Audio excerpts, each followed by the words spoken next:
السلام علیکم ورحمۃ اللہ وبرکاتہ۔ ناظرین کرام، غیر مسلموں سے ملاقات یا فون پر بات کرنے کے وقت نمستے یا نمسکار کرنا کیسا ہے؟ تو آج کی ویڈیو میں اس کے متعلق مادر علمی دارالعلوم دیوبند کا فتویٰ پیش کیا جائے گا۔ اس سے پہلے آپ سے چھوٹی سی گزارش ہے کہ ویڈیو کو مکمل دیکھیے تاکہ پوری بات اچھی طرح سمجھ میں آ جائے، اور چینل پر پہلی بار آئے ہوں تو سبسکرائب کر لیجئے۔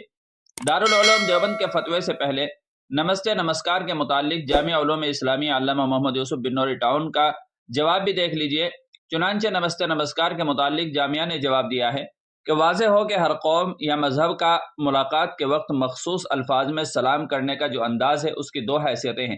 ایک اس کے لغوی معنی ہے جو عام طور پر ملاقات کرنے والے کے لیے دعائیہ کلمات یا اظہار ادب یا اظہار خوشی پر مشتمل ہوتے ہیں، اور دوسری حیثیت الفاظ کی قومی شناخت یا مذہبی شناخت کی ہوتی ہے۔ غیر مسلم سمیت کسی مسلمان سے ملتے وقت سلام مسنون کے علاوہ ایسے الفاظ استعمال کرنے کی تو گنجائش ہے جو لغوی طور پر صحیح ہوں، یعنی ان کا معنی درست ہو اور اس میں غیر شرعی بات نہ ہو، مثلا کفر پر رضامندی یا کوئی شرکیہ کلمہ وغیرہ، لیکن شرط یہ ہے کہ وہ الفاظ کسی غیر قوم یا مذہب کی شناخت یا خصوصیت یا ان کی مخصوص روایات اور تہذیب کا حصہ نہ ہو۔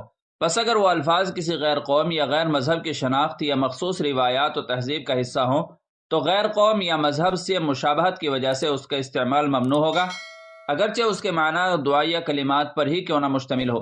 لہذا صورت مسئولہ میں ملاقات کے وقت ہندوؤں کے مخصوص کلمات نمستے یا نمسکار کہنا ایک مسلمان کے لیے جائز نہیں ہے۔ فی زمانے ہی اگر یہ کلمات ان کے مذہبی پس منظر کے ساتھ خاص نہ ہوں، تب بھی چونکہ یہ کلمات ان کی مخصوص تہذیب کا حصہ ہیں، اس لیے ان کے کہنے کی گنجائش نہیں ہے۔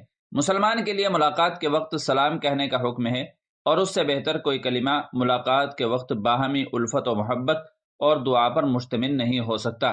فتاوی رحیمیہ میں ہے، ہندوؤں کو نمستے یا نمسکار کہنا کیا ہے؟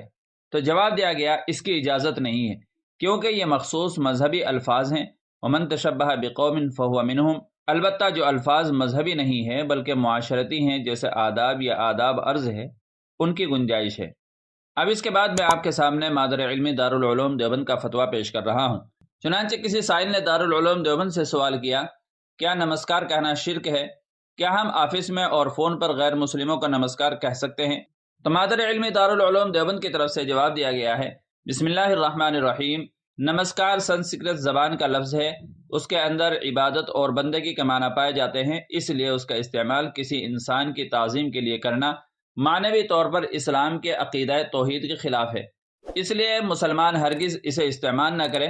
البتہ غیر مسلموں کے ساتھ آفس یا فون پر ملاقات کے دوران آداب عرض، السلام علی من اتبع الہدی یا کوئی ایسا لفظ استعمال کیا جا سکتا ہے جو غیروں کا مذہبی شعار نہ ہو اور نہ ہی اس کے اندر شرکیہ معنی پائے جاتے ہوں۔